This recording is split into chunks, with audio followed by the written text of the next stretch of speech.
from government that actually stone women to death, oppress them every day, and throw gays off of buildings. I mean, this is real, tangible stuff. Right. So your point is that they seem to not emphasize that material, and to be fair, that material is not quite as sensational in a weird way. That's again the numbing part of all this.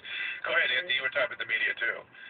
Yeah, so I just think it's weird how, like, some publications, they openly endorse candidates. Like, if I'm going to you for information regarding the election or regarding anything, why should I listen to what you have to say when you have a bias in your... Right.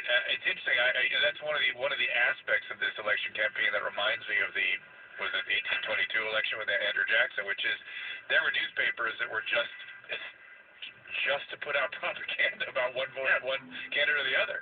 Yeah, so when I see magazines or when I see articles in the newspaper saying we endorse, I don't know, we endorse Hillary Clinton, it's like, okay, so everything that I read from you now is just going to be stuff that props her up? Is that... Well, and worse yet, and Gina, this goes back to what we were talking about earlier, that causes people to congregate in like-minded camps where they don't get the opportunity to have differing opinions.